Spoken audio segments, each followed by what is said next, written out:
we got a great sponsor. It is Underdog Fantasy. Check out playunderdogfantasy.com. You can use code TIM to get up to $1,000 in bonus credits and a free pick. My friends, the NBA playoffs are here, and Underdog is the place to play if you're a fan looking to cash in on all your favorite players' performances. Available in over 30 states, including California, Missouri, and Texas. Just pick higher or lower on 2 or more player stats for a shot to win real money. Underdog just dropped their playoff basketball promo. You can play your way to increasingly bigger boosts each round of the playoffs. Start a playoff series by using your Game 1 boost and continue boosting each following game to unlock the next one. The longer the series, the bigger the boosts. Use promo code TIM and get up to $1,000 in bonus credits when you make your first deposit. Download the app today. Turn every bucket into a W with Underdog. You can click the link in the description below. Shout out. Thank you for sponsoring the show. It is a cultural revolution, my friends. MSNBC, oh, they're salty. MAGA World helps raise over $600,000 after a woman hurls racial slur at a child in Minnesota. So the story goes, Shiloh Hendrix going viral when she made a give, send, go saying, help me protect my family, $680,000. Now, the story is that she was at a park.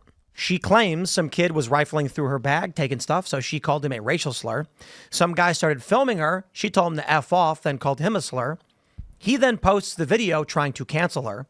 She then launches a give, send, go saying, give me money. Now, Matt Walsh came out and said, she made $500,000. I hope she gets $500,000 more. The only way to stop cancel culture is to show that it backfires, and it absolutely is. But there is something interesting in the comments as to why this woman is receiving so much money. The narrative for many young guys, the view that many young people, don't get me wrong, there's older white guys who feel this way too. But a lot of these Gen Z guys grew up in a society that you were told if you're white, you're an oppressor. Minorities are allowed to insult you based on your race in the most awful ways, and you can't do anything about it because you're an evil oppressor. Well, what happens? It's one thing when you've got a Gen X guy and they grow up hearing this from the TV and all that stuff. But they're coming off of, blockbusting and actual racist policies in the 80s. For Gen Z, they grew up at a time where most of these racist institutions have lost. It's illegal now to blockbuster or to redline. So instead, they're now being told by their teacher, you're evil, but they don't see it. They're then mocked and insulted based on their race, and they're not allowed to do anything about it. You get cancel culture, and cancel culture is the unreasonable firing of a person, not, it's like there's that race car driver. He lost his sponsor because his dad used a racial slur in the 80s before he was born. Yeah. That's cancel culture. That's crazy. Wow. I think what we're seeing now is a backlash to this white guilt a social order where for a longest time, black celebrities could make fun of white people. White people were supposed to just laugh. You couldn't say anything back. Young guys don't understand why that is, why they have to be made fun of, insulted when they can't get jobs, when they can't get universities, or they can't get into university. They're struggling to make ends meet while being told they're oppressors. So finally, something like this happens and the dam breaks. And this is what, I was talking to Carl Benjamin earlier. We had all warned about this 10 years ago, that if you promote racial identitarianism like the left had been doing, It's only a matter of time before white people find the exact same path. And they say, then if you're going to insult us, attack us, fire us from our jobs, deny us access to universities, then we will form a collective, and there's more of us and you'll regret it. And it seems like that's where we are. The pendulum swinging from the summer of love to now end bombs at the playground. People have had enough. Yeah, I mean, look, I don't think that it needs to, it goes without saying that it's not a good idea to call kids names. Don't call kids names. Racial slurs. That's not a good idea. It's a bad. What's his name? Has anyone asked if that's the kid's name? I mean, maybe. But it's like a name tag. I don't think so. But yeah, look, I mean, the fact of the matter is, just like Tim said and like Carl said and like Jordan Peterson has said and like I've said, you can't play the racial identity game and expect the people that you're attacking with that weapon to not engage in the game. And Peterson actually was really clear about it. He was like, look, you're going to attack young white men, and those young white men are going to say, I don't want to. I not only am I willing to play your game because I don't have the guilt that say Gen X or Boomers have, but not only am I willing to play your game, but I'm going to play it to win. Yeah. And so it's not like the young people are going to be worried about if you call them names, you call them racist or whatever. They don't care, and that's something that is absolutely true. Right now, if you're at home listening to this and you're unaware, young people do not care if you call them racist. They will not. It will not faze them at all. And this is not something that, we should be happy about, but it is the reality that we have to look forward in the next. The word means nothing anymore. Yeah. Racist, sexist, these words have been so overused in the past 5, 10, 15 years that they just doesn't mean a thing. I agree with you, but I think that even if they understand what it's supposed to mean, right, they don't care anymore. Right, yeah. Yeah. Look, some have said this is a response to the Carmelo Anthony It's deeper than that. story. Sure. Yeah. Look, a few points. First of all, we need to transition. We need to transition from a low impulse society to a stoic and sane society that we used to be. Number two, these are words, okay? And at the end of the day, we have the First Amendment, okay? And then in terms of fundraising, you're free to fundraise for whatever you want to fundraise for. I mean, this isn't Canada. I mean, Mark Carney just came out and said that. Did you hear what he said about free speech and stuff? That it was a crime. So, I mean, so long as it was a word, there was no crime. Well, you remember, words are violence. Yes, of course, right? Yeah, we hear all of that too. But at the end of the day, I mean, for every action, there is an equal and opposite reaction. Before Black Lives Matter, race relations were pretty stable.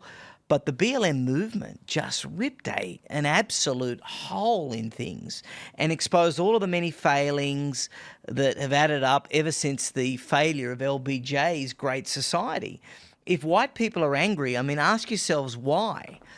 The marginalisation created by BLM is one, affirmative action in all its forms is another, and the entitlement culture that LBJ created is yet another. I mean, the race war has been like a government dream for a long time. If you've read Chaos, the book Chaos, Yes. about Helter Skelter being like a made-up idea from the prosecutor and Bugliosi, not really a Charles Manson thing. Like they kind of obsess over this idea of pitting the races against each other. Well, the NAACP launched a fundraiser for the child, and they've closed it now with $341,594 raised. So one of the narratives here is that Carmelo Anthony stabbed and killed Austin Metcalf. Said he did it. His family's claiming it was self-defense. Self-defense lawyers are saying, nice try, bro. You can't stab someone for pushing you at a high school track meet. But he raised $500,000. And the responses in the Give, Send, Go were largely racial. They were talking about racial solidarity. There was a sentiment among many, not all, but many of these people, that it didn't matter whether he was innocent or guilty. It mattered that he was black. And they wanted to support him for that reason. So when this story then comes out, a lot of white people said, we're gonna stand by her. This is a white person being threatened because now this is the beast that has been awoken by DEI. In response, you're seeing these people, what's the right way to describe these people? The has-been IDW types that haven't had any relevance, that they've been struggling with viewership, so they keep complaining about the woke right. They're now pointing at this, being like, aha, see, this proves it. And it's like, do you not understand? It's a kind of irony. This is not the emergence of an old school Klan white identitarian group. This is a reaction to a far left that is not seeking to maintain the system, it's seeking to destroy it. But of course, that's the only thing they have to say when they try to get views. Seeing how, they've raised all this money, Carmelo Anthony, then Shiloh Hendrix, and now even the kid, I only see escalation in this regard. Yeah, the race war is a new Who Wants to Be a Millionaire. This is what I can't stand, right? I sat down with the guys from Trigonometry. I recommend you guys check it out. You hear from these centrist types, stop trying to fight back and just lay down and accept you will be a slave. That's what I keep hearing from these people. Over the past several decades, you've had the dramatic increase of DEI and wokeness. Screaming in your face, you can't speak, we will shut you down, we will ban you, and we have pushed back, and we are still pushing back. Matt Walsh is correct in this regard. I hope she gets more money so that people realize if you want to play cancel culture, we will reverse the script on you and it'll backfire. Right. Put a stop to it. When talking to a lot of these people, liberals are obviously going to say this to you. Trump is doing unconstitutional things. Stop. Okay, so we endured, 8 years of Obama, the murders, the targeting of conservatives and Christians. Then we get Donald Trump. They accuse him of being a spy, a traitor to his country, bogged down his first term with garbage investigations. They tried to put his administration in prison. Carter Page, Michael Flynn, George Papadopoulos, Manafort. The list goes on. They accused him of a P-tape, the Steele dossier. After all of this, over 10 years, then you get Biden, Joe Biden, hunting down Jan 6ers, denying access to to evidence from the Capitol, 44,000 hours of footage, falsely charging many of them under the obstruction statute, which the Supreme Court struck down, and people who were walking around the property clueless about any riot getting charged as well. And now Trump is in, and these IDW has-beens are going, stop trying to win and just let them trample your rights. So I'm going to tell you this. I would prefer it, much prefer it. None of this happened. Lady, don't throw racial slurs at children. Come on. That's despicable. However, I understand why people are donating to her. They're saying, you want to play with fire, fire you will play with. And so now we're looking at the Trump administration. I don't want Trump to violate the Constitution, but he's not done that. He's used everything they've launched, like the Alien Enemies Act, has been things that has been codified and he's allowed to do. And he's saying, I'm going to do it. And they're like, then we're going to challenge you. Then he says, then I'm going to do something else. We're going to challenge you. They are violating the Constitution with with unconstitutional universal injunctions. And then I am sick of hearing from these people. I'll say it one more time. Trump should stop because if he does, the Democrats will do worse. Bro, the Democrats can, and will violate your rights if/when they get power back. That was my big... Or that was something. Now I don't want to spoil the show from the culture war, but one of the people kept saying, "Oh, the norms and this is bad. It's a slippery slope and blah blah blah." And it's like that's such a ridiculous argument because the norms have all been violated multiple times. I mean, Abraham Lincoln suspended habeas corpus. Donald Trump isn't talking about doing it. Well, I think that Donald Trump should actually do things like that to get rid of the illegal aliens. But the idea that if Donald Trump does something that pushes the boundaries of the Constitution, that means the whole country is going to fall apart. That's ridiculous histrionic BS meant to freeze people and prevent people from taking action. Donald Trump needs to take action to do the things that he was elected to do. Joe Biden was spraying oil and grease onto the slope. He was just hosing it away with a big old fire hose full of grease. Yeah. Slippery slope, have fun. We're sliding down it faster than anybody can realize. I don't want Trump to do anything unconstitutional. I do not want Trump to send people to foreign prisons. I do not want Trump to suspend habeas corpus. I want him to go golfing in Palm Beach, enjoy his time, enjoy his life, help stabilize the economy, be calm and reasonable. The problem is the Democrats have not stopped waging lawfare. The orders from these judges violate the Constitution. And what is the check on judges violating the Constitution? Theoretically, it would be the legislative branch or the executive saying no. But we're not getting a legislative branch to actually to do anything meaningful. So the courts are saying, we hereby decree universally in this country, Trump has to allow anyone, anywhere to enlist, because all means all, the judge said. Well, that's impossible, and that's unconstitutional. How does Trump react? I feel that no matter what happens, we've got an escalation before us. If Trump says, guys, I do not have the energy to go to war and carry this fight on, so I am laying down my figurative sword and I'm going to retire, the Democrats will turn this country into a Chinese Communist Party style government. If Trump says, I will do everything in my power to maintain and stabilize this Republican form of government, Democrats are going to, they're going to say, then we're going to one up you. We're going to drive this to the ends of the earth.